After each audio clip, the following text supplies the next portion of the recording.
கரெக்டாக mid night 1 மணிக்கு Taramani link ரோட்லேருந்து வேளச்சேரி ஃப்ளைஓவர் வரைக்கும் என்னென்ன ஓப்பனில் இருக்குன்னு பார்ப்போமா. குல்ஃபி சாப்பிட்ணுமா, நம்ம பிரதர் ஒருத்தர் ஸ்டால் வச்சுருக்காரு, வந்து ட்ரை பண்ணுங்கள். அப்படியே ஆப்போசிட்டில் பார்த்தீங்கன்னா பிலால் பிரியாணி ப்ளஸ் ஒரு டீ கடை. அங்கேருந்து ஸ்ட்ரைட்டாக போனீங்கன்னு வச்சுக்கோங்க, ஓஜி கேஃபே. கொஞ்சம் ஏஸ்தெட்டிக்காக ஸ்பாட் பார்க்கணும் அப்படின்னு நினச்சிங்கன்னா, பார்க்கிங்கோடு பார்க்கணுன்னு நினச்சிங்கன்னா இங்கே வாங்க. அதுக்கப்புறம் அதே ரோட்டில் ஆப்போசிட்டில் பார்த்தீங்கன்னா ப்ரோஸ் உணவகம் இருக்கும்.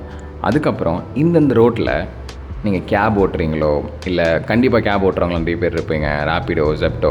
ஸோ ஏடிஎம் இருக்குது. பார்த்தீங்கன்னா இங்கே டோட்டலாக 3 ஏடிஎம் இருக்குது ஓப்பனில். அதுக்கப்புறம் நீங்கள் பார்த்த மாதிரி பீட்சா பாய் அந்த ஸ்டாலும் ஓப்பனில் தான் இருக்கும். ப்ளஸ் இதே ரோட்டில் நீங்கள் தாண்டி வந்தீங்கன்னா எனக்கு பிடிச்ச மிஸ்டர் அண்ட் மிஸ்ஸஸ் கேஃபே, அப்புறம் ஜூஸ்லேண்ட். நீங்கள் ஜூஸ்லாம் குடிக்கணும், சாண்ட்விச் அந்த மாதிரி சாப்பிட்ணுன்னா இங்கே வந்து ட்ரை பண்ணலாம். ஏன் நான் கரெக்டாக இந்த ரோட்டை நான் சொல்கிறேன்னு பார்த்தீங்கன்னா, இந்த ரோட்டில் பார்த்தீங்கன்னா ஸ்பேஷியஸாகவும் இருக்கும். கார் பைக் எல்லாமே வந்து பார்க் பண்ணிக்கலாம். ப்ளஸ் இதே மாதிரி வீடியோஸ் பார்க்குறோன்னா மறக்காமல் ஃபாலோ பண்ணிக்கோங்க. தேங்க்ஸ்.